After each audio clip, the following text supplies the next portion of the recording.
What's up, everybody? It's the Action Figure Grader coming back to you with another video. And I thought today I would show you my ever-growing Nien Nunb collection. I don't even know how you pronounce his name. I keep saying this, but Nien Nunb, however you pronounce it. I got another one today. This is a mailer box that I made, or I got in a trade. I had two bootlegs that were exactly the same. I could not tell the difference between them.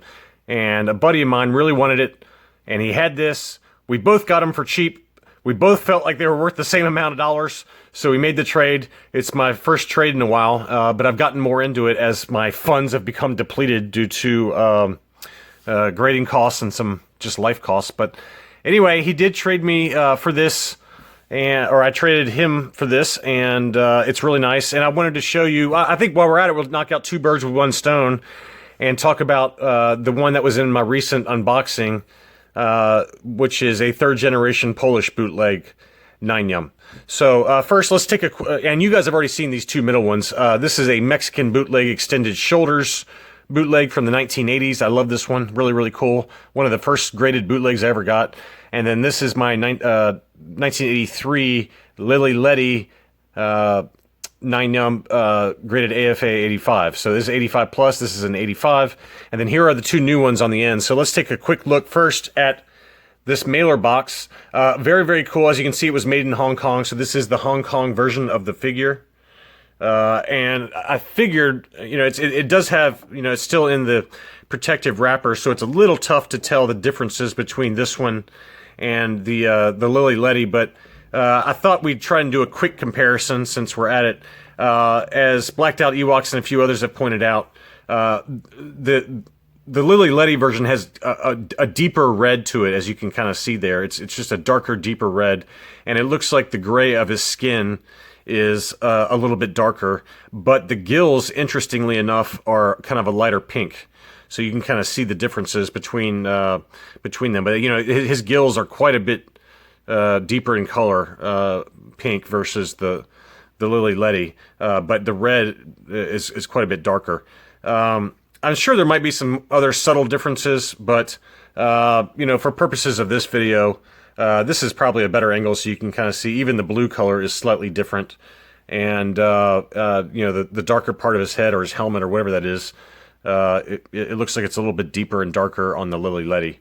So, and the boot color is also, you know, it's a more of a muted gray there. Hopefully that's coming through, but you can kind of see the gray there of his boots versus the much darker, deeper color of the Ledy. So that's just a quick comparison between the Hong Kong manufactured Nien Nunb and then the Ledy. This, however, was boxed and mailed away in Amsterdam. This is a clipper version, and let me show you the label real quick. This is a 1983 Clipper Star Wars mailer box Nien Nunb. It came back with a U85. The box got an 85. The wrapper, I guess, or window got an 85, and then the figure got a 90. So really, really great shape for this one. I've done a little bit. I don't do a ton of research for my videos. I probably should do more, but I did do a little bit of research, and I believe there are 4 different mail-away Nien Nunbs that were available as the Return of the Jedi was first coming out. This is one of the figures that you'll see on the front of a lot of the Return of the Jedi card, the early 48 backs especially. I believe they're 48 or 45 back. Return of the Jedi cards, they'll have a little round sticker down the lower right-hand corner that says Nien Nunb offer, mail away, or whatever. But there were 4 of these, I believe. We have the Clipper version that was made in Amsterdam, as you see here. You also had the Kenner version, just that was in the U.S. That box has writing on the box. There was also a Palitoy version for Europe, and then also a Toll Toys version down in Australia that was that was given away in Australia. So those are the only 4 I know of. There might be others, but those 4 for sure I have seen in the past for sale. So this is the one of 4. Maybe one day we'll get all 4 and just be completely unnecessary, but I'm really good at that, so we'll see.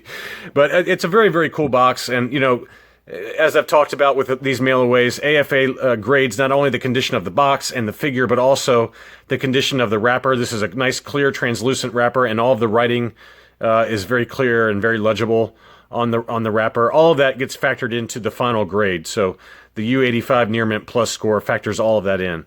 And one quick shot on the back as well. You can see the tape is not even really yellowed yet, which is very difficult to find. So great figure. There's his weapon there, so you can take a look at that.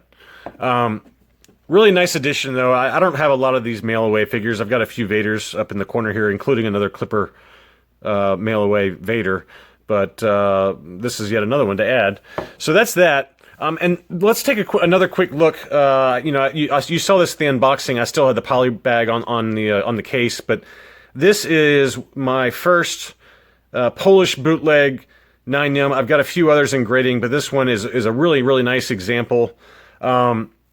The colors for this are all over the map, and I do have Jacob Przinski's Far Away, a guide to unlicensed vintage Polish Star Wars figures here, and I marked the pages for both the unarticulated and the articulated Nien Nunb. So we'll take a look at some of the other color variations that were available in a second. And if you don't have that book, I highly recommend that you reach out to him. I'll put his name, or I'll show you the cover so you can find his name and find him on Facebook. He's got a few other copies left for sale for I think about 120 US, and it's worth, I'm telling you, if you are into Polish bootlegs, it's worth every single penny, because it goes into excruciating detail on the history of the Polish bootlegs and gives all the ones that were available, as well as a number of the different color variations. But anyway, get back to this figure. This one has the gray skin with the dark black eyes, the gray outfit with the orange vest. You know, all the colors on this thing just pop. I mean, look how beautiful that figure is.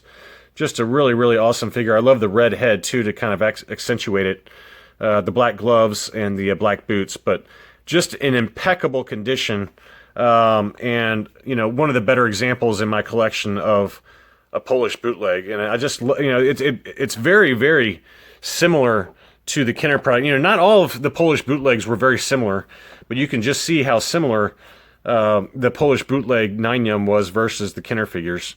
This version of the Nien Nunb uses the TIE Fighter pilot arms, which is the most common, but there are a number of Polish bootleg versions of this figure where they use the Biker Scout arms.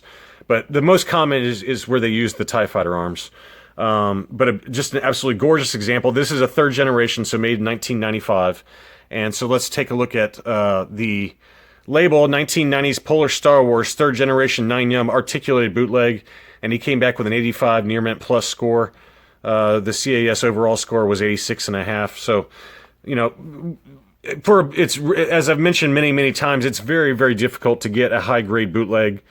Not as difficult with third generation figures like this, because, you know, in the 1990s by then, you know, the Star Wars collecting kind of fad was at its low point, and so, you know, finding these figures that were not played with or used very much was a little easier. But certainly with the first generation bootlegs, both articulated and unarticulated, it's a lot more difficult to find near mint examples like this. But this is just an absolutely beautiful figure, and I'm super happy to have it. I've got a number of other colors, which I've shown in my videos.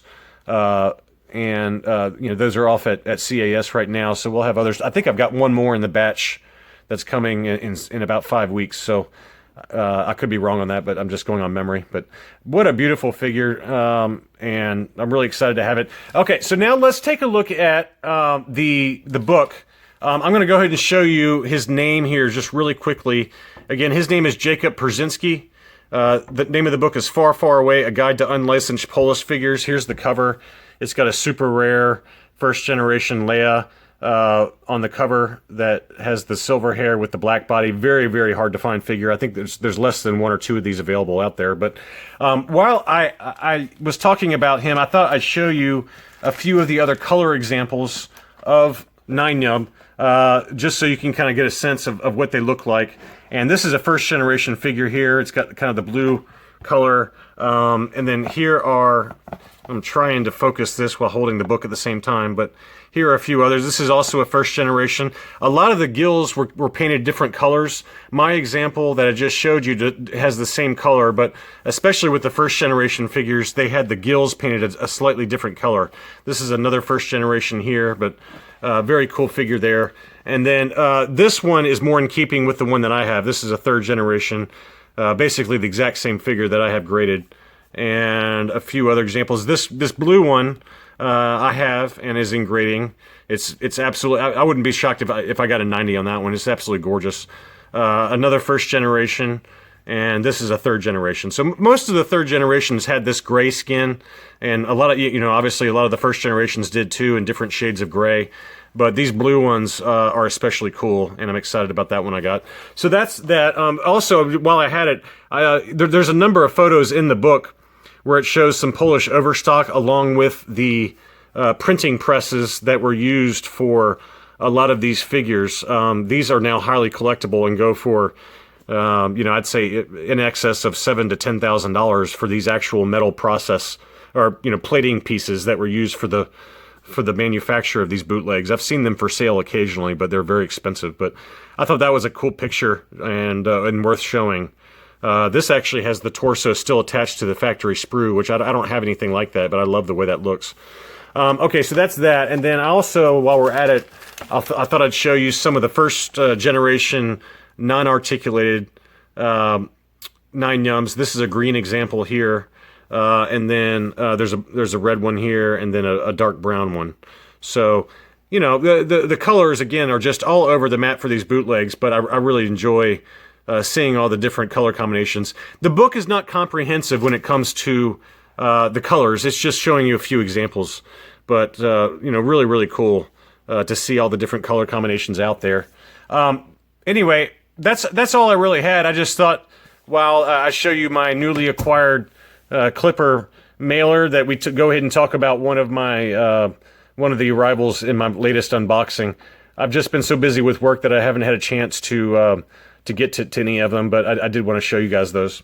Thanks for watching, and I'll be back soon.